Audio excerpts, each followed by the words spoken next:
Welcome to Friday Frends, RI Elder Info's weekly look at the organizations and individuals providing resources for Rhode Island seniors, caregivers, and professionals.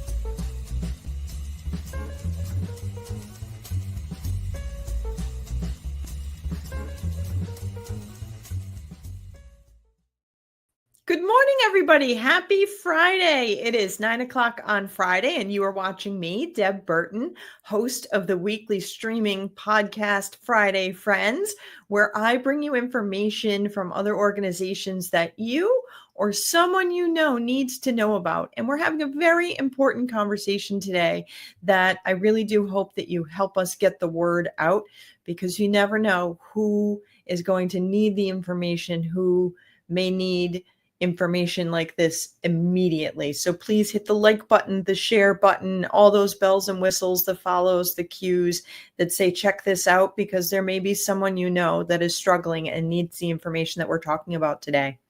Now, as you all know, we are a 501c3 nonprofit, and we could not do this work and bring you Friday Frends every week if it weren't for our sponsors and our individual donors. So a huge thank you to Point 32 Health Foundation, United Healthcare, and especially McCarthy Law. Here's a message from McCarthy Law. Here at McCarthy Law, we practice in the areas of estate planning, long-term care planning, elder care law, and residential real estate. Our focus is really on providing peace of mind to our clients. If you're interested in scheduling a consultation with our office, you can feel free to reach out to us at 401-541-5540. You can also reach out via website at www.mccarthylawri.com. You also should check out our social media, both on Facebook, Instagram, and LinkedIn, for some helpful tips and tricks. Good morning, Director Yarn. How are you? I am doing well. How are you, ma'am? Very good. You know, I'm just thinking about this. What is the proper way? Is it Dr. Director Yarn? Director Dr. Yarn? What's the happy proper Friday. way? It's Dr. Yarn. Happy Friday. You know, we made it. It's Friday. We made it. That's a good thing.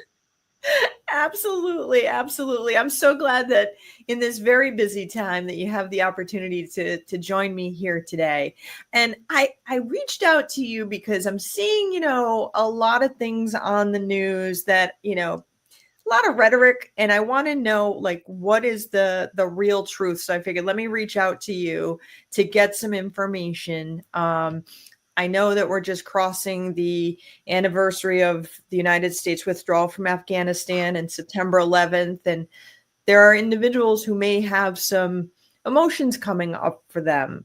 Could you please share what is available currently for our military members, our veterans, their family, and in regards to supporting their mental health?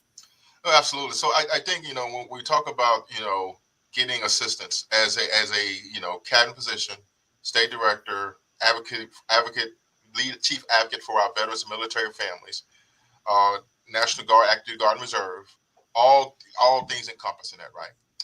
Family member, you name it. And, getting assistance looks differently from all of us, but we have to have that discussion.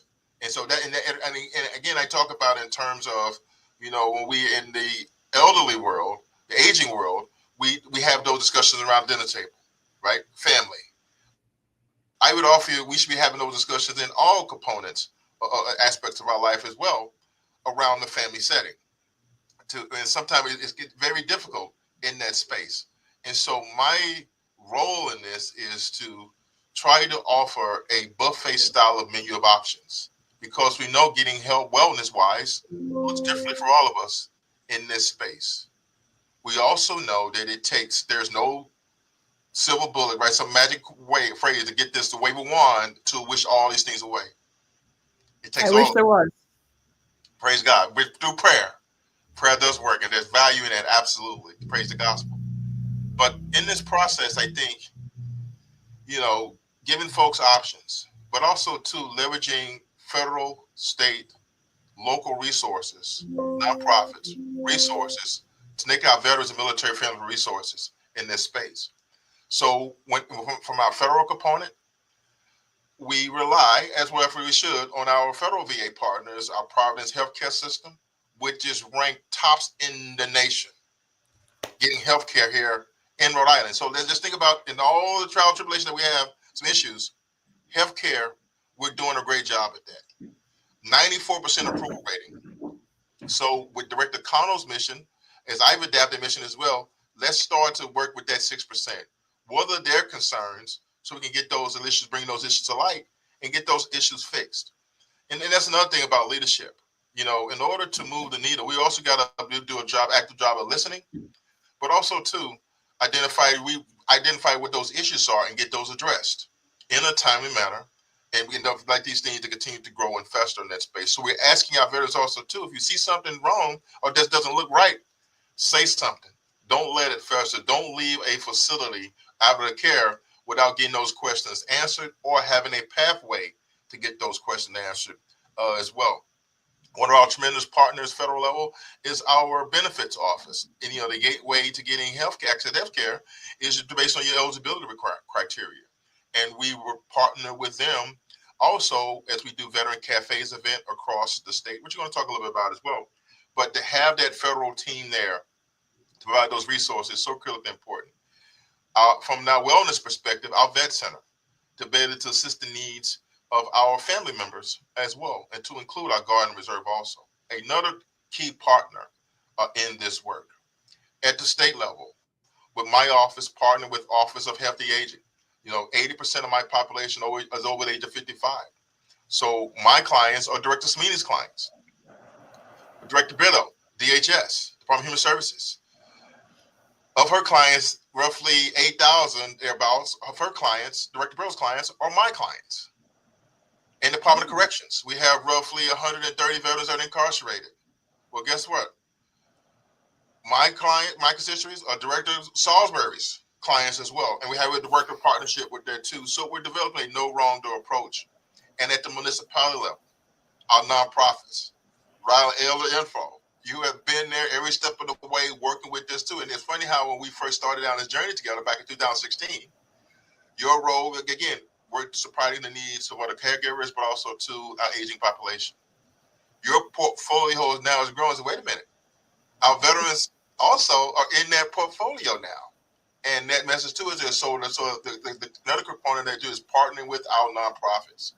It's so critically important to move the needle, to give that, to have that, make that heavy lift exponentially lighter, because we have no wrong door approach with our Unitas platform to connect all of our service providers in the same network. So that way, if a veteran needs assistance, we can connect them rapidly with other services across the state at no cost to the veteran.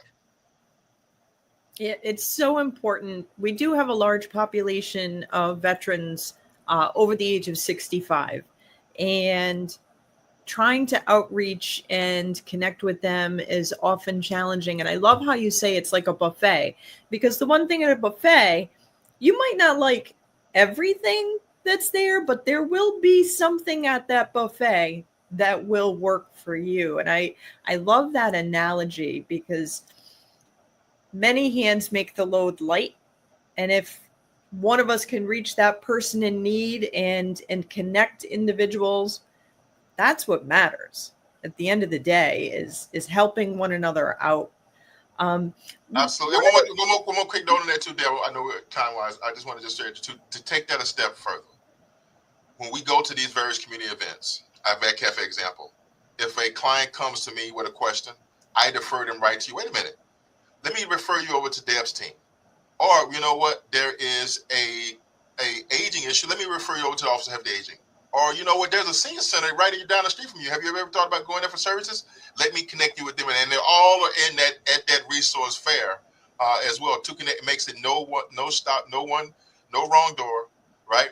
One-stop shop. There's another buzz phrase we utilize, but when we were talking about moving the needle in the wellness space, there's so many social determinants around moving the needle. And so, but if you can put all of those resources in the same venue, we're going to be successful. And I actually shared yesterday, the University of Rhode Island, they did their open house yesterday. Welcome back to school, everyone. Talk about thinking big. They provided orientation for their newly enrolled veterans in their school. And they had over 68 that were pre-registered and it's a half a day in. They just come in, get resources. All of the usual suspects were there to provide services for those veterans, those enrollees going on to that were, yesterday's military soldiers, today's scholars, and tomorrow's leaders educating here in Rhode Island. So again, special thank you to you, right? But it also talks about that, community network, a network of services, no wrong door approach, working together. Absolutely. You've mentioned a couple times the Veterans Cafe. Can you just speak a little bit more about what that is, when it meets, where people need to go for that? Yeah, so we always talked about, being Rhode Islanders, small business owners, we have a fond appreciation for being foodies here in Rhode Island. But we'd also, too, the best conversation that you have with your family and friends around the dinner table. So let's take that world and let's look into, okay, what does it look like in the communities, in the setting, to where a venue that's a commonplace in the community, that's known to everyone that lives in that community. And what about over that setting? We also have other service providers to give you something to think about over the course of a meal as well in that space. And that we provide several folks there. And again, we leverage our federal, state, local, nonprofit organizations and at that setting in order to share resources over the course of a meal. And a special thank you to Meals on Wheels, Office of Veterans Aging, for planning that idea, and now it's flourishing to our newly launched Veteran Cafe 2.0 program.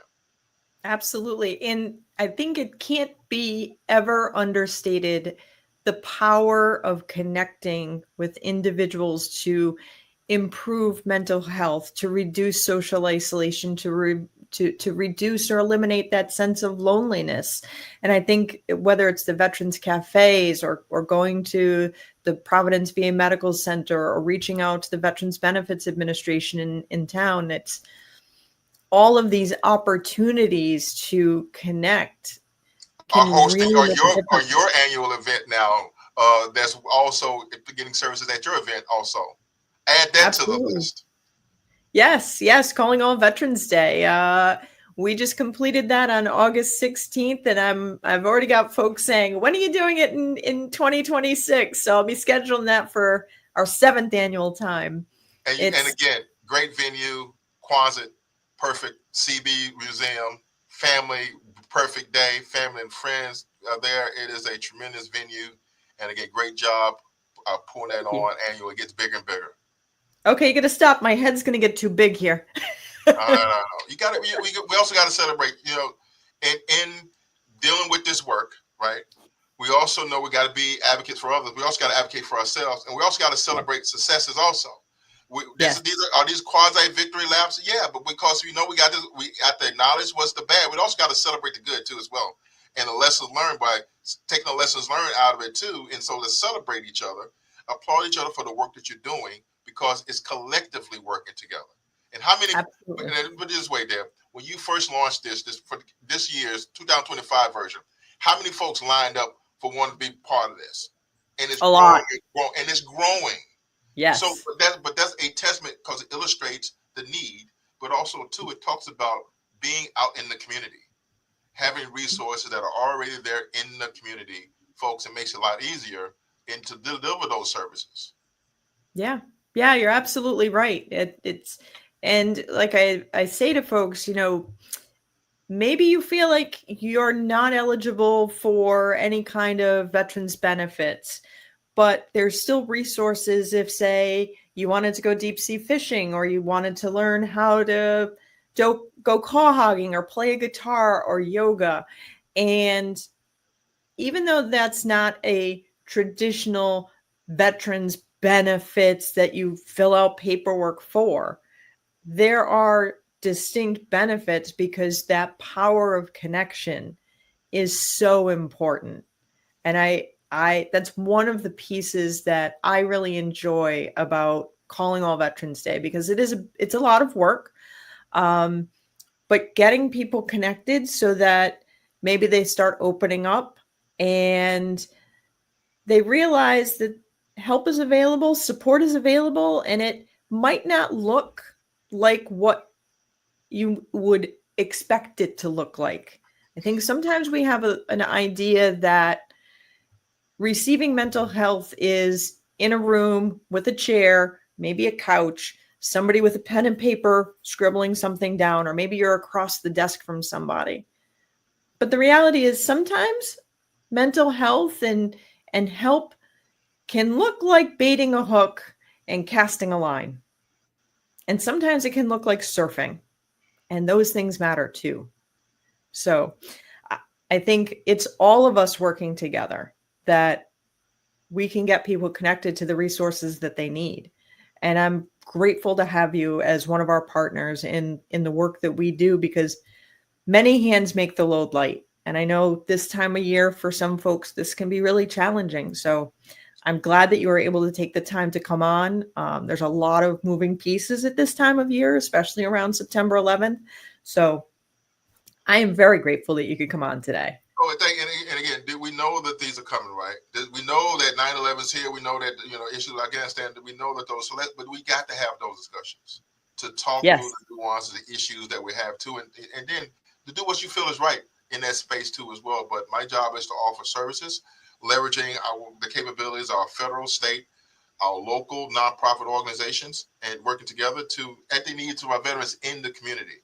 And leveraging all those capabilities together too. So I appreciate all the work you're doing to continue to have these discussions, to continue to bring these to light, and knowing that somewhere some people are stronger, but yet some people are more vulnerable this time too as well. So it takes all of us to lift each other up in that space too as well. I have to be a little stronger for some of those in that capacity too as well, but also too about being resilient.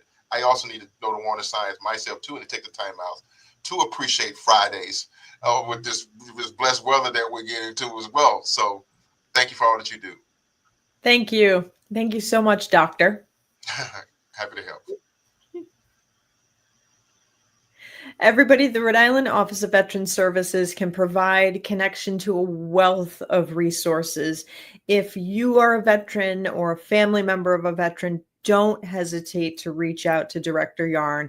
He's a great guy who can help move the needle for you and your family to get the resources and the help that you may want and need. So please don't hesitate. We also have a wonderful team over at the Veterans Benefits Administration in Providence and the Providence VA Medical Center. As Director Yarn said, it is an award-winning facility. It is absolutely amazing. And if for some reason your experience at the VA hospital is not amazing, or you had a question or concern, their patient advocacy team will help to resolve any concerns that you might have. It really is a high quality healthcare facility that, I don't want you to ever hesitate to go to the Providence VA Medical Center, because it's a great group of people that provide state of the art care. So everybody, I know sometimes that this can be a bumpy time of year. Don't hesitate to reach out. We're always happy to connect. I am grateful that you all joined us here today. I look forward to seeing you next week. In the meantime, be well and be kind.